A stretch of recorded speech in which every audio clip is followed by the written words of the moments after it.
Good afternoon, everybody. Welcome to TED Talks Ball. Excited to introduce Johnny Cruz. He's been on the show before. You may know him as at the Yankee Fin on Twitter. That's PHIN rather than fins up, how they do it, FINS on their hashtag. It's all there in the banner. It's also in the description of the show. Johnny, I wanted to have you on.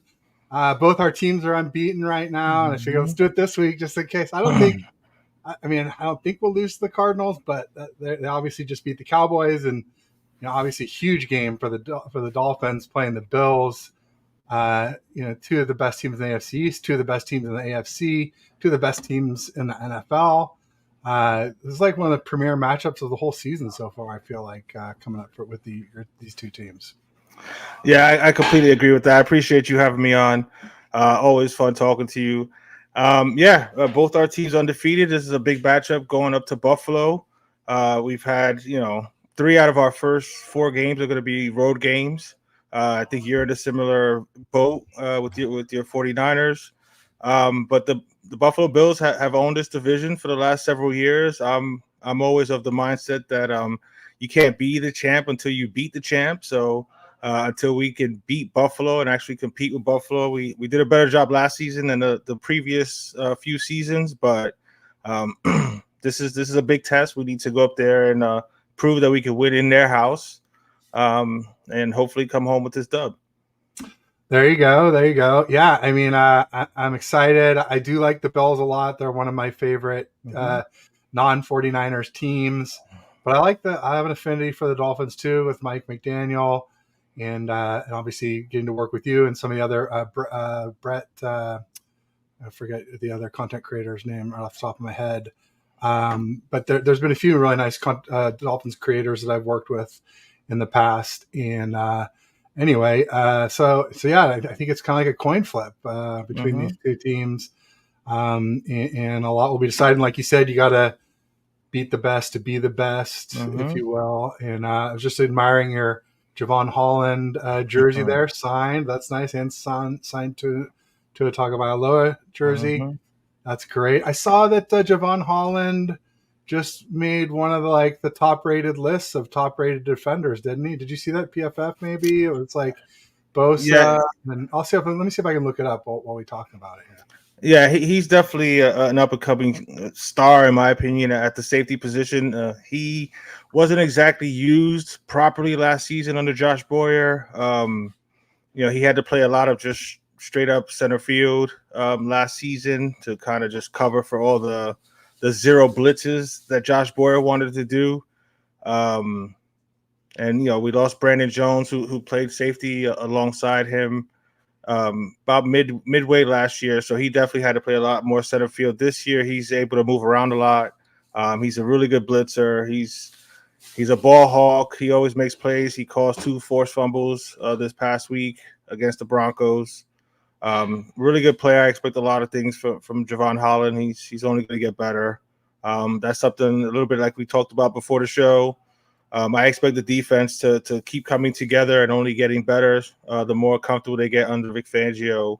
I think the defense is, because there's players there. We definitely have players on our defense, so I expect them to get better. But yeah, Javon Holland is, talk about a good second-round pick. Good job, Chris Greer. No doubt about it. Yeah, that's outstanding.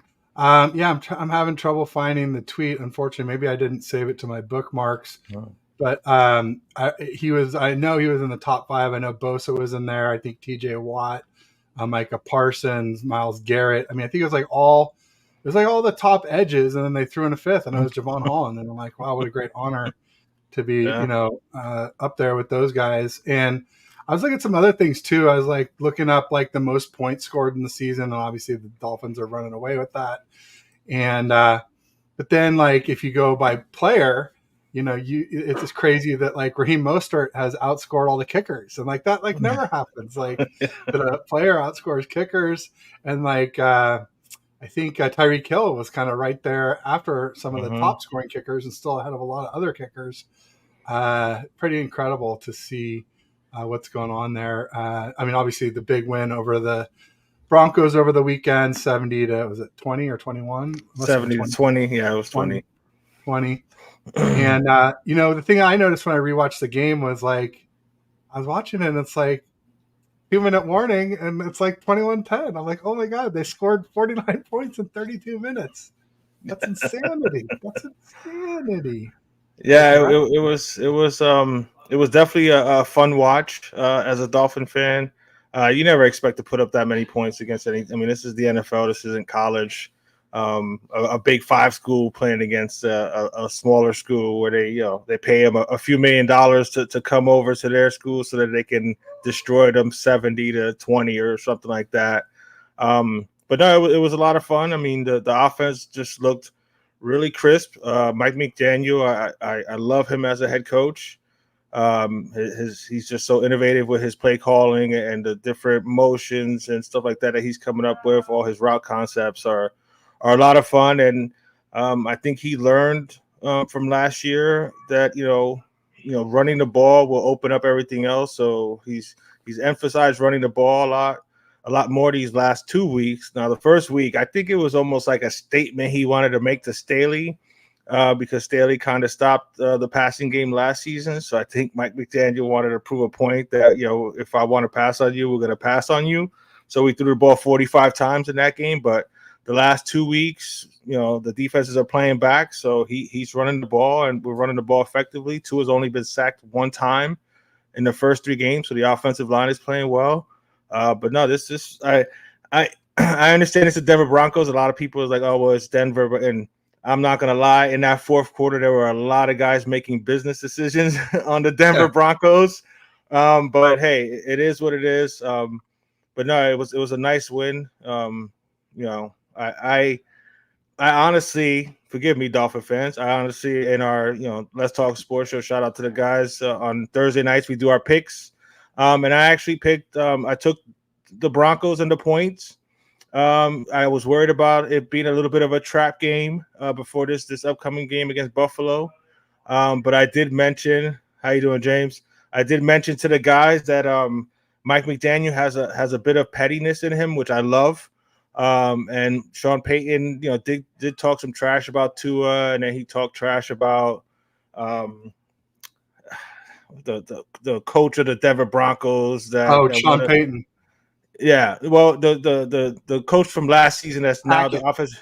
Yeah, Daniel Hackett. Yeah, he was talking. He talked crap about him or whatever, talking about that was the worst coach job ever. So I told the guys that if Mike McDaniel has the opportunity, I think he's going to want to blow him out. What's going on, Randy? I was not expecting this kind of a blowout, but yeah, it was a lot of fun to watch. But yeah, I'm a big Mike McDaniel fan, man. I appreciate you guys letting us get him. It's interesting. Randy says that the Bills have won 9 out of the last 10 meetings. Sounds like they got some ownage on you guys, like the way we do on the Rams. We've won 9 of the last 10 against them. Of course, the big one, they beat us in the NFC Championship game and got the Super Bowl, but still we're 3-0 against them since then. So, no, yeah, I read much into that though. I mean, I feel like this Dolphins team is a lot different than those teams. Absolutely. These last 2 seasons, it's a completely different team under Mike McDaniel. We were close with them. Obviously we won the first matchup last season with them, and then the last 2 matchups with them, including the playoff game, we had every opportunity to win both of those games. We were running effectively in both of those games. That's sort of what I was mentioning about. I think Mike McDaniel learned from last season. If they can't stop the run, just keep running the ball.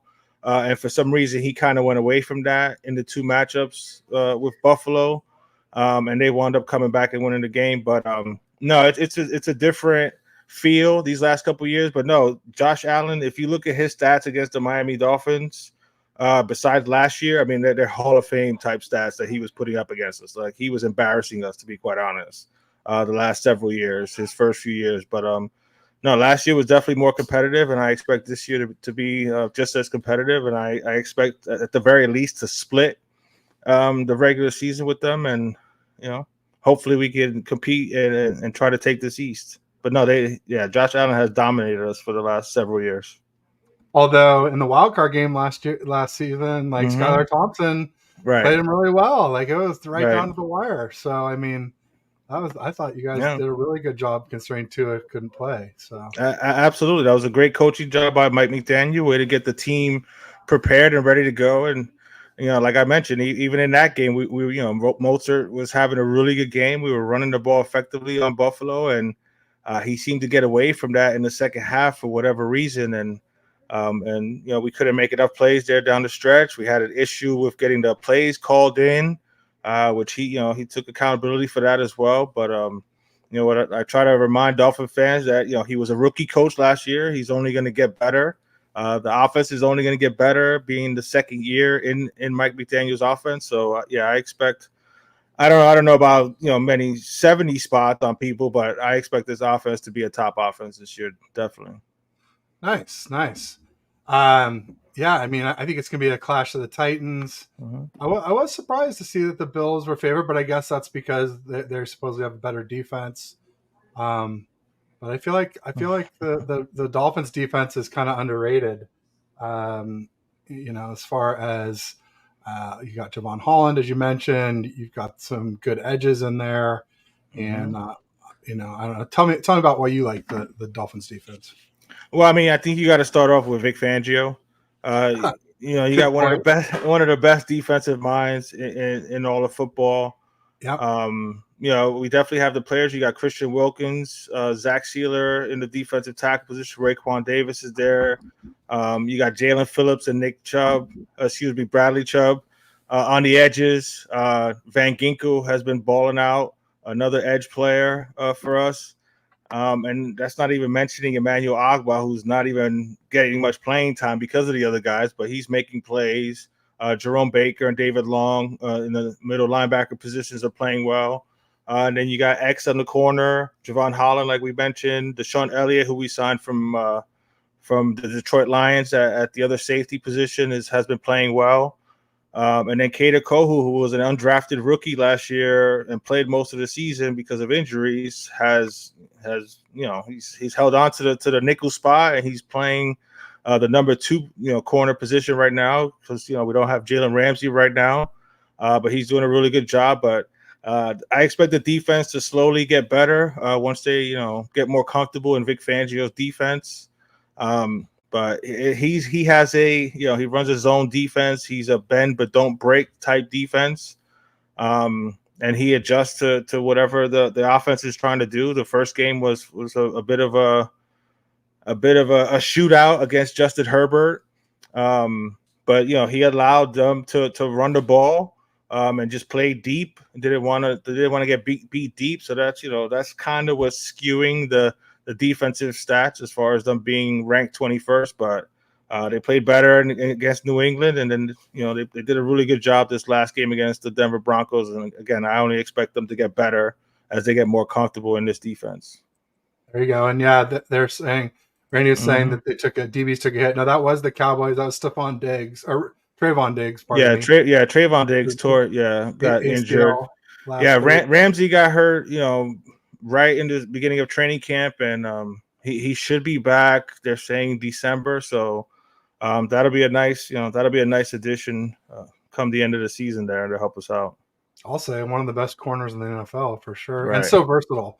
He played Right. that star position for the Rams. Yeah. So I mean, hopefully sooner than later you guys can get him back. That'll be huge for you guys, I'm sure. Just hold it down until then, I would say, right? Absolutely, man. I'm looking forward to seeing what Vic Fangio does with him once he has him in the lineup. There you go. And then Randy said something happened. I thought I don't know. I don't know anything. I think he's saying something happened to the Dolphins secondary. Yeah, no, he's getting confused, I think. But while we're talking about Trayvon Diggs, since it came up, I've been making excuses or stating facts is what I like to put it. But Niners fans call me making excuses for the Cowboys for their loss against the Cardinals. And they're like, oh, the Cards are tanking. I'm like, well, clearly they're not tanking. They've had fourth quarter leads in every game so far this season. And a big one against the Giants that they blew. And obviously they beat the Cowboys. And everybody's blaming Dak for that interception. But I'm sitting there saying, with that interception, he's just pressing, right? You got to score. You're down by 12. So a field goal does you no good. You have to score a TD. You're pressing. And then not only that, but you got to score it and you got to convert an onside kick afterwards, because sometimes you would kick it away and trust your D, but how could you trust their D when their D really couldn't stop Arizona all day? Especially, you might keep them from scoring, but all they have to do is run out the clock. Right. They pretty much just need to get a first. So, and then I don't know if you know, but 80% of the Cowboys starting O-line was out for that game. And O-line is definitely a strength of the Cowboys. They have, I think they're right up there with the Lions and Eagles of the best 3 offensive lines. Maybe the Chiefs are in there too, but I feel like the Chiefs tackles aren't good enough. The Chiefs interior offensive line might be the best, but their line as a whole, I don't think is in there with those top 3 because of the weakness at tackles. But anyway, so and I'm just trying to explain to people, like, it's not just the talent gap between those, 3 of those guys are all pros to start with. It's not just the talent gap from them to the next man up, and it's 4 men up, not 1 man up, but it's also the continuity on O-line where, like, you got to know what the guy next to you is going to do in any given situation. And it takes weeks, sometimes months for that to come together to gel, as they say, on the offensive line. And so, clearly Dak could have played better, but I just, when people cite that interception, I'm like, hey, there were 74 plays run before that one in the game. And clearly they were having trouble, throwing, they're having trouble running. Well, they ran a fair amount. They ran 180 yards, but I'm saying they would have run a lot more with 3 more All-Pros. Right. And anyway, and then people say, oh, well, Diggs doesn't hurt them because they ran against them. And I'm like, well, you have a lockdown corner, like that just shuts down a whole side of the field. So like you can concentrate everybody else on the other side, frees up a safety to come play in the box and gets to run. And Diggs is a good tackler. So I just disagree that he doesn't help in the run game too.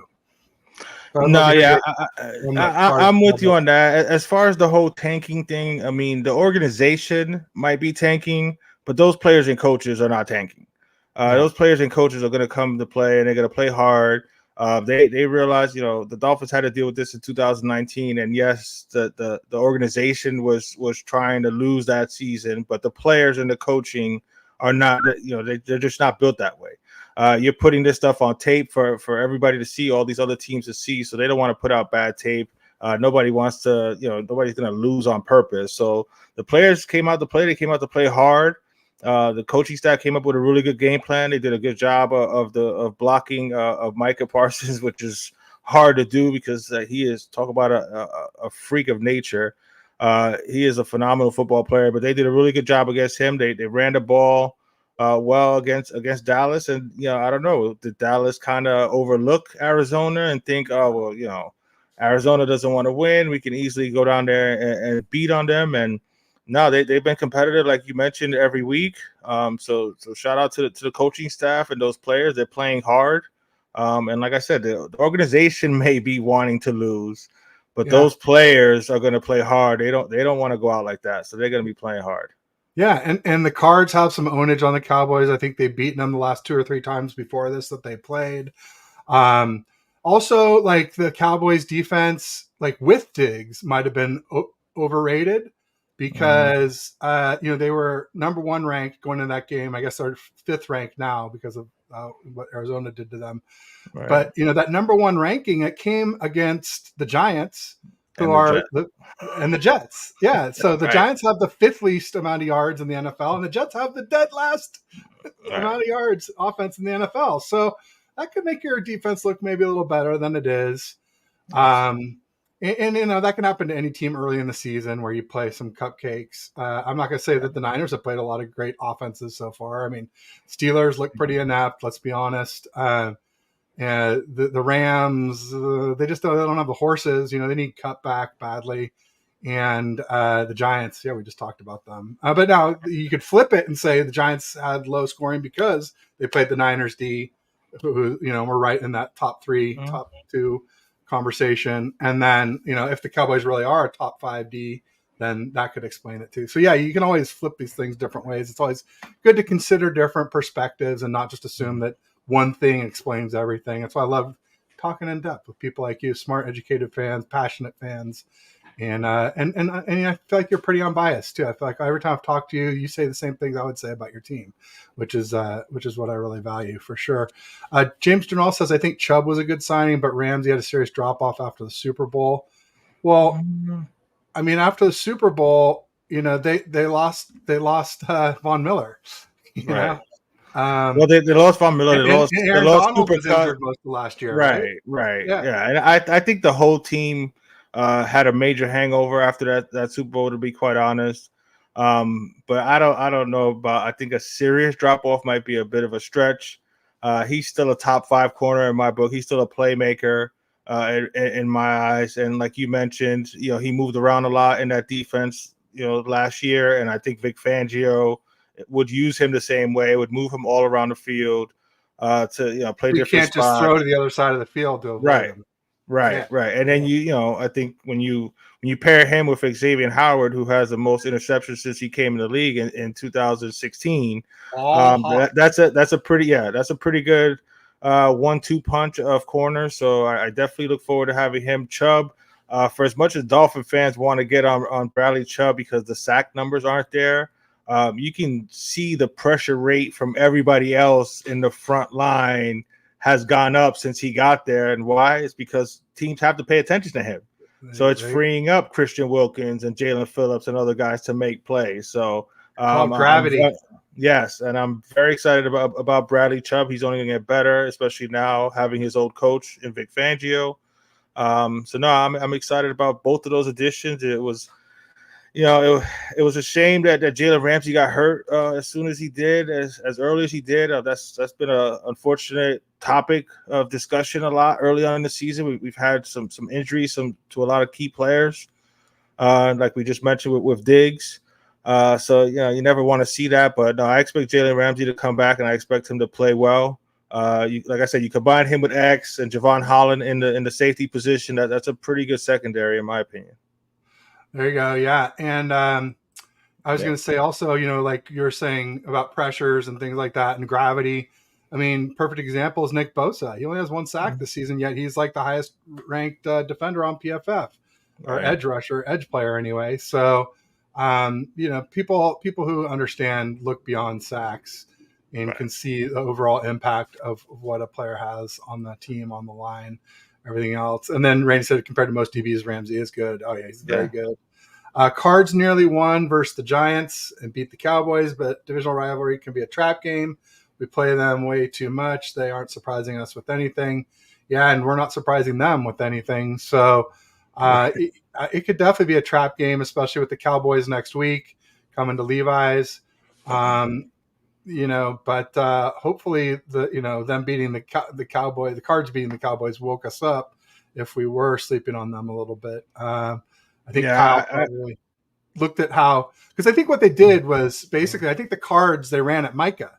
And this is an interesting thing because I don't think we did many shows this offseason, Johnny, but this offseason I was saying a lot, like, people were like, hey, my top 3 edges are like Bosa, Myles Garrett, TJ Watt. And not necessarily in that order. Maybe it's Bosa, TJ Watt, Myles Garrett. And a lot of people want to say Micah. And I'm like, hey, I'm not putting Micah in that top 3 group, or it would be top 4 with him in it, in that top group, top tier, until he plays dedicated edge. And I was like, because I don't think he plays the run well enough to be a dedicated edge. And sure enough, they ran straight at him the whole game. And that was the whole plan of attack by the Cards. So Kyle saw that. And we'll do the same thing with CMC and Elijah Mitchell and Juice and probably Debo will probably get some carries. Oh, actually, speaking of Debo has missed the last 2 days with rib and knee injuries. So we may not see Debo. And Jennings missed practice today too. Ayuk is back. He has the orange vest or purple vest, whichever, the non-contact vest is off. So I think it's very likely that Ayuk will play. Obviously, Ronnie Bell played really well against the Giants, but you really love to have at least Debo or Jennings for more veteran presence in that wide receiver room. There's also an interesting thing while we're talking about our wide receivers. There's an interesting stat that there's 48 passes to our receivers this year and 0 drops, which is crazy because usually Debo has a lot. Usually Jennings has more. And usually even Ayuk is the most sure-handed, but he's not sure-handed by NFL standards, I would say. And then, Bell too now mixing into the mix. So I thought that was pretty amazing little statlet that I saw today. Yeah, that is a good stat there. I'm a big Brandon Ayuk fan. I think he is your best wide receiver, to be completely honest. I know Debo does a lot of different things, but as far as the wide receiver position, I think it's Ayuk all day. So hopefully he's good to go for this game here. As far as the trap game, I mean, I think, you mentioned it. I think the fact that Arizona beat Dallas was exactly what you guys needed. I think if they lose to Dallas and they're 0-3, then maybe there's more of a chance that San Francisco overlooks them. But no, them beating the Cowboys is definitely going to get Kyle's attention. So Kyle is definitely going to make sure that he's on top of his team, make sure that he's as prepared as possible. I'm sure he'll have a good game plan, like you mentioned, that they're going to run the ball. You have to run the ball at those type of defenders.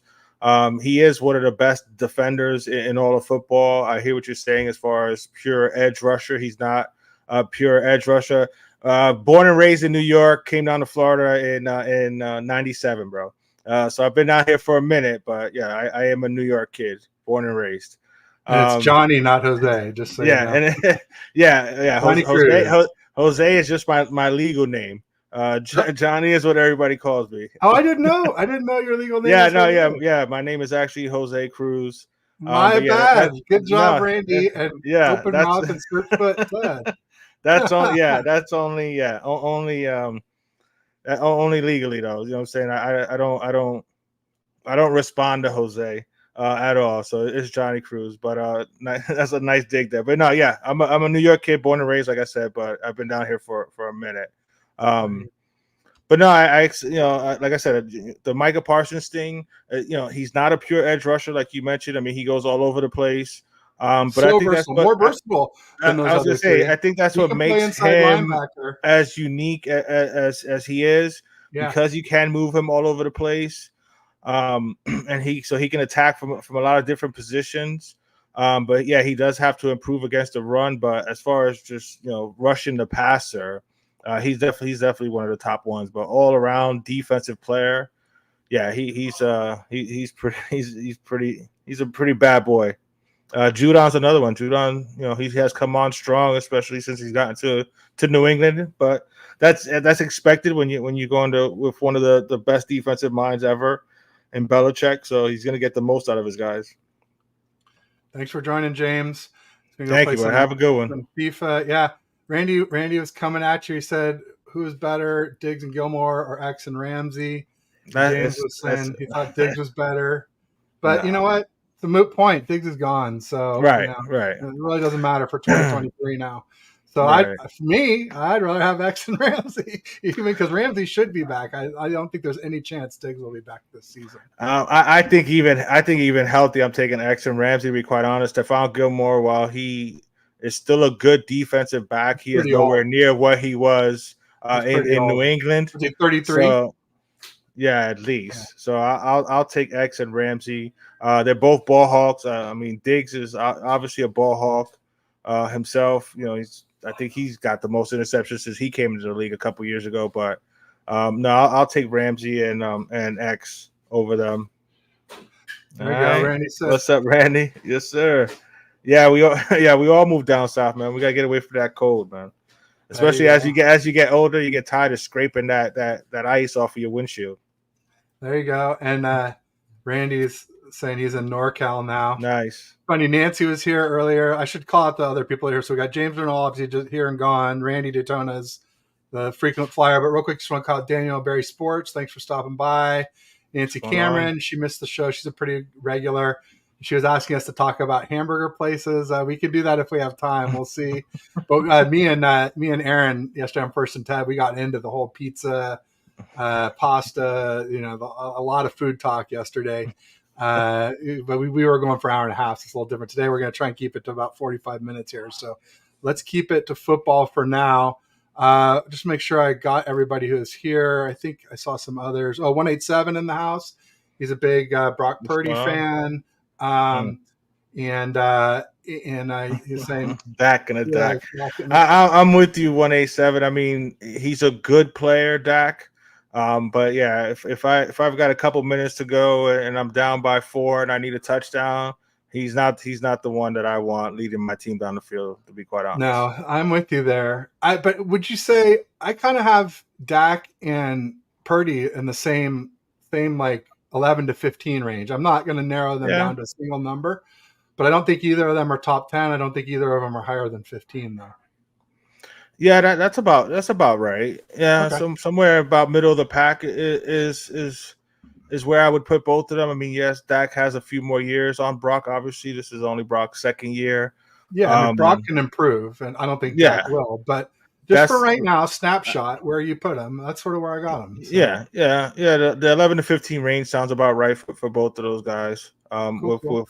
With Brock obviously having an opportunity to move up on that. Like I said, I'm not trying to hate on Dak. He's a good player. He's just not. I don't know. He's just not. He's definitely not worth the $40 million that they wound up having to pay him. No, But it is what it is. The market is what it is. Daniel Jones isn't worth what he's getting paid. But you know what? That's the beauty of being a quarterback in this day and age of the NFL. But no, yeah, like I said, if the game's on the line now, out of those three, to be quite honest, if I've got 2 minutes left and I'm down 4, I'm taking Tua over the other two with no problem. And then it would be Brock, and then Dak would be third. Yep, same with me. I'm with you, lockstep. This is why I like you, Johnny. We think alike.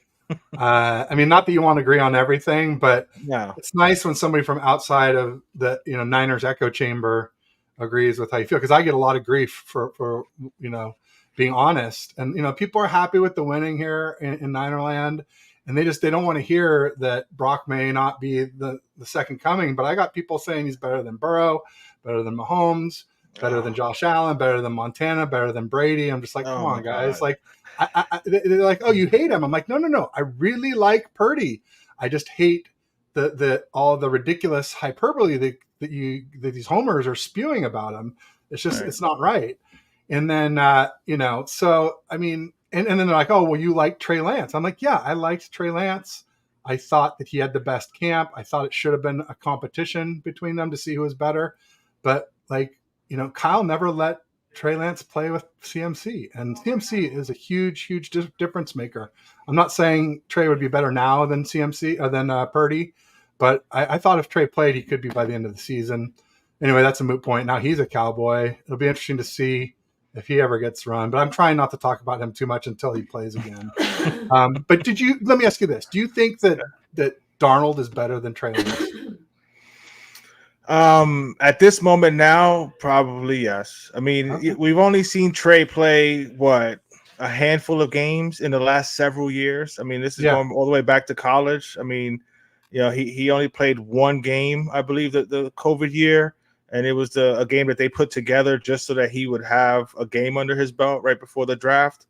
So and he's had some injuries. So my thing is, Kyle sees him every day in practice.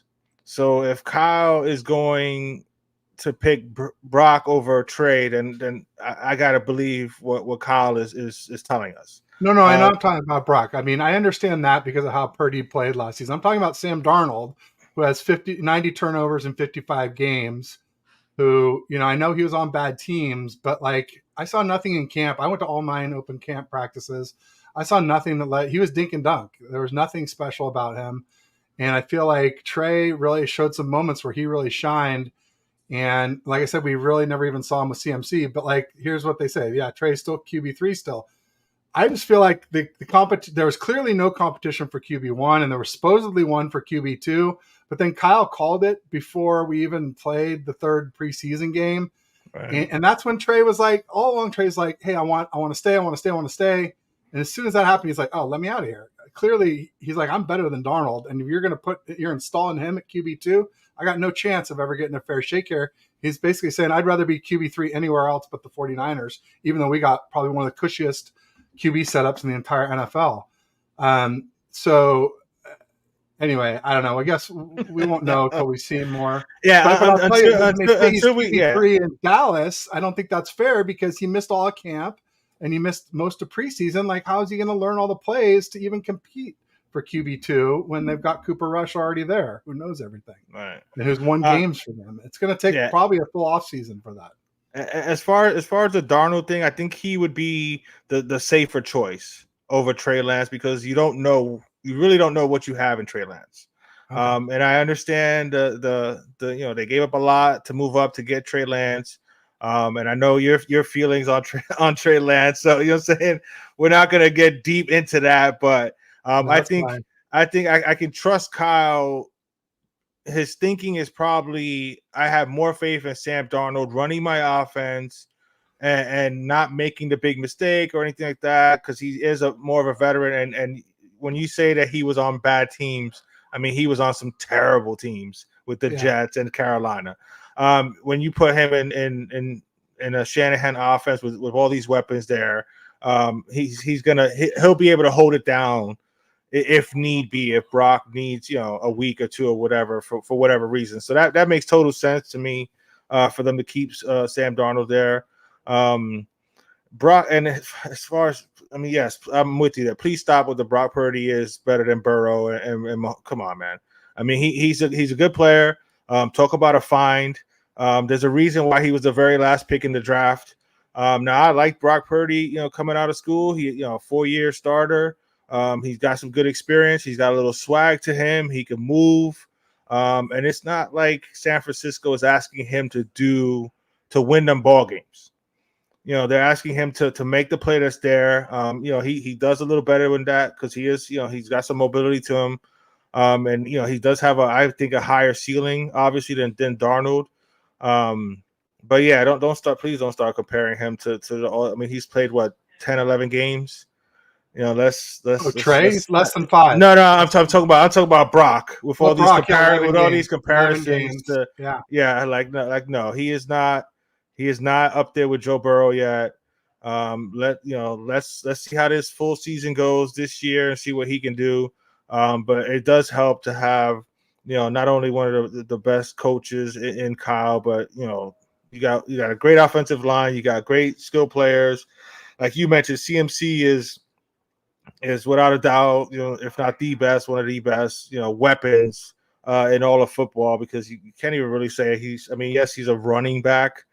But Christian McCaffrey is way more than just a running back. He's an offensive weapon MVP right now. Yeah, he's an offensive weapon. You can use him if he wanted to play receiver, he could start at receiver for a lot of teams. Yeah, and so it's like Jimmy that's how G good was 4-0 when he started, and their stats were very similar.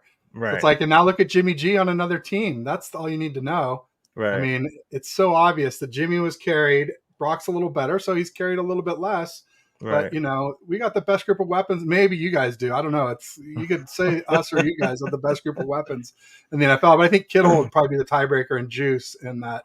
But because I think Tyreek and Debo are kind of different but similar results. Tyreek runs by people and Debo runs through them. And then I feel like Waddle and Ayuk are kind of similar. Waddle's faster, obviously, but anyway, and then CMC is he's just and there's nothing like him. He's ridiculous. Real quick, I also want to mention that I have a new sponsor. It's called the Travelstead Group. That's the TTG you see up in the corner there. And basically, they are a logistics company, a transportation warehousing for retail and hospitality, essentially. And so it's like FFE, which is fixture, furniture, and equipment, operating supplies and equipment, which is OSE, new store openings, rollouts, relocations, decommissions, retail logistics, hospitality, freight management, 3PL, global network logistics, FFE, OSE, as I mentioned. First mile, from the first mile to the final mile and everywhere in between, Travelstead has you covered. So just make sure you guys check them out if you're into those kind of spaces. The link is in my description for the show and my bio on YouTube and my bio on Twitter.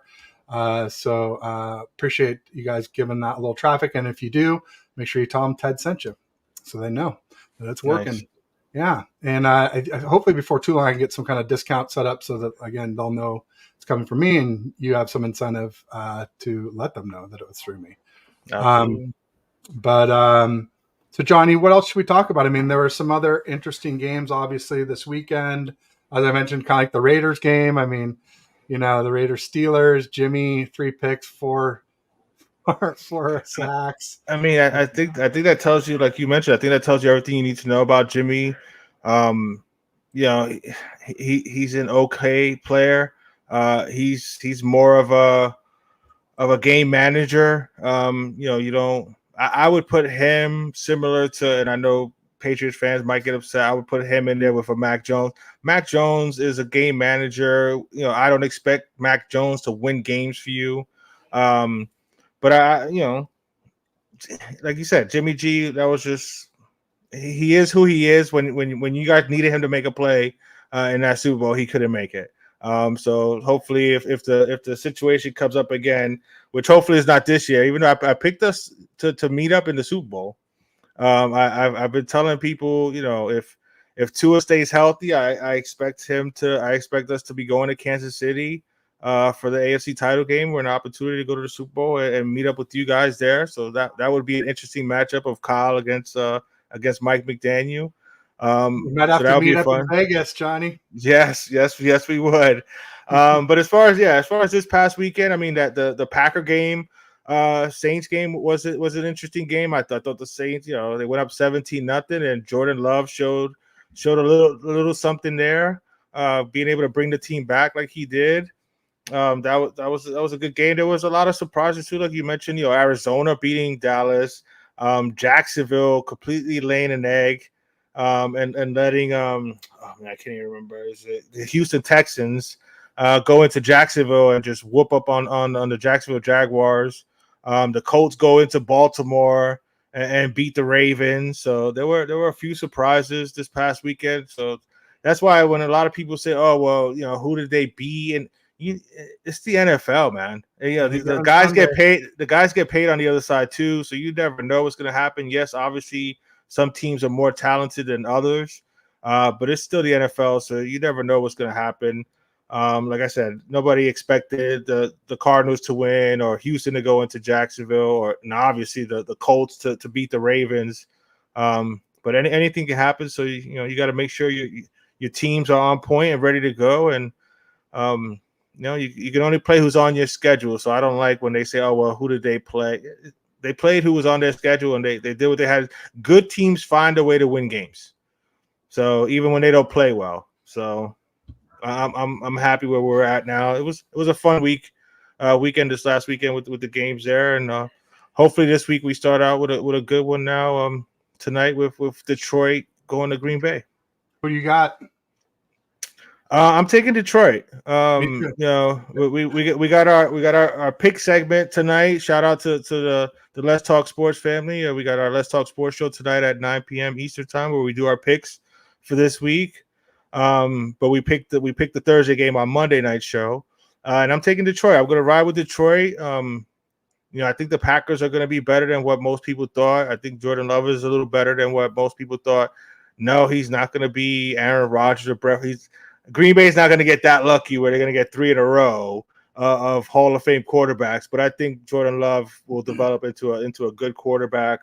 But no, I like what Detroit's doing. I like what Dan Campbell is doing over there. I expect that offensive line is ridiculous in Detroit, and I think they're gonna go right at the Green Bay Packers. They're not very good stopping the run defensively, so I expect Detroit to honestly run all over them. And Jared Goff, for as much you heard it here. Yeah, And Monty. Yep. Is it Montgomery that's a Lion now? Yeah, Montgomery's there. Yeah, Monty. Yeah. So, and I mean, for all the scrutiny that Jared Goff gets, he can make some plays. Hopefully he doesn't, Ben he doesn't Johnson make had that offense coming last year. Right. Yeah. Hopefully he doesn't make the big turnover. Amon St. Brown is a stud at wide receiver.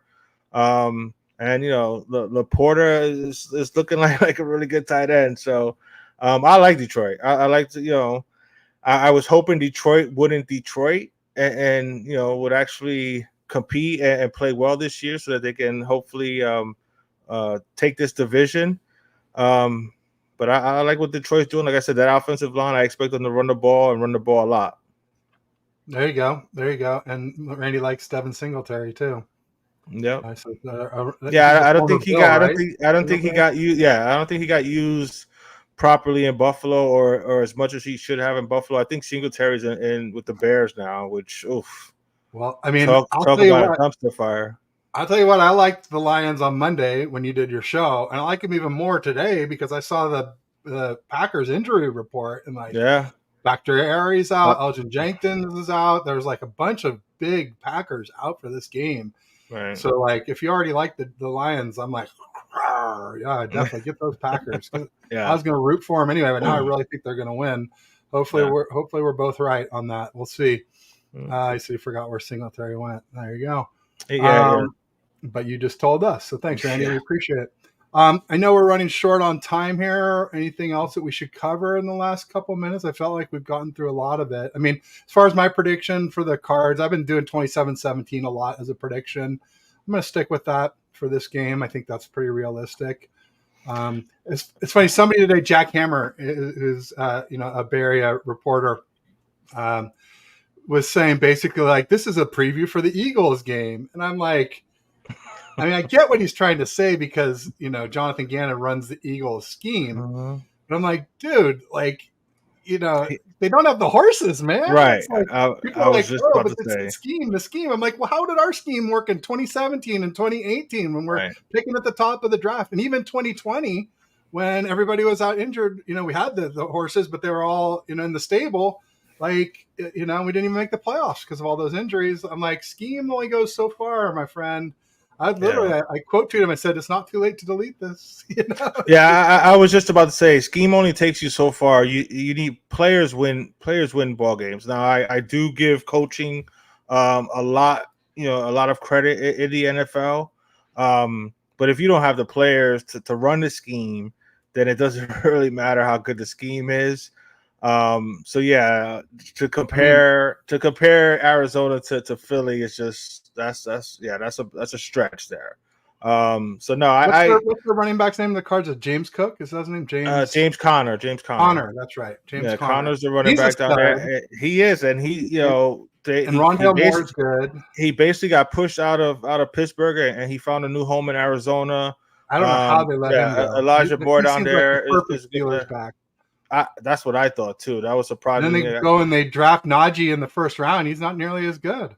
No, well, I think we learned from Le'Veon Bell. They have a decent line. They have a decent That's true. line. But I think we learned from Le'Veon Bell. Pittsburgh does not like to pay running backs. Right. So that was probably more of the issue when it came to James Conner, because as you can see, he still has a lot left. I don't know what the spread is with you guys, because we pick it based 14. On the spread. Wow. That's a lot. See, that's why I said 10. And in Arizona? Yeah. No, it's at Levi's. It's at Levi's. Oh, it's at your house? Mm-hmm. Wow, 14 is a huge number. Yeah. But you're at home. I mean, I would lean to you, but I'm not going to make a prediction right now. If you want, check us out on Let's Talk Sports tonight, and you can see us make all of our picks. But I would favor you guys. Obviously, if it was a money line issue, I'm definitely taking the 49ers money line to win this game. I expect Kyle to have him. I mean, you guys at least a 10-point win. I would think you guys. That's what I would say. 10 points. So for your guys, I'm taking the Dolphins and the 2 points or whatever they're given. I think the Dolphins might win straight up, but I definitely take you guys in a couple points over the Bills. I figure if the Bills can lose to the Jets without Aaron Rodgers, I think McDaniel is going to find a way to carve up that vaunt. They do have a vaunted defense, but early in the season, it's hard to tell. We'll see. Yeah, no, I expect Mike McDaniel to have something up his sleeve for Buffalo. Like I said, last year, the last 2 games, the 2 losses in Buffalo, we had every opportunity to win both of those games. We were running all over them. They couldn't stop the run, and for whatever reason, Mike McDaniel went away from the run. I don't think he's going to make that mistake again this year. And I think if the defense can honestly keep Josh Allen in the pocket and make him beat us with his arm, I think we have a better chance to win. It's when he's able to move around and do all the special things with his legs and extend plays where he can really burn you. He's a beast. But yeah, if we can stop the run and make him, try to beat us from the pocket, I think he's prone. Obviously, he's shown to make mistakes. He threw 3 or 4 picks against the Jets. Yeah. So I think we have a good chance. Yeah. I of course am going to go with my team. And in this game, I think it was 3. I don't know if it's less than 3 now. There probably is money going towards the Dolphins, so maybe less than 3 now. But that's basically a pick 'em. I mean, they give the home team 3 points anyway. But I'm going to take. Yeah, I would go Dolphins. And if you got any Dolphins on your fantasy teams, yes, play them all. And Waddle will be back this week as well. Oh, that's exciting. Good. Yeah. He He cleared concussion protocol, so he will be back and ready to go this Sunday. That's great. Well, I know we need to get rolling here. So, Johnny, I'm just going to say thanks for coming. Absolutely. Best of luck. Fins up. Yes, Faithful to the yes, Bay. Sir. Go Niners. Go Yep. Fins. And peace.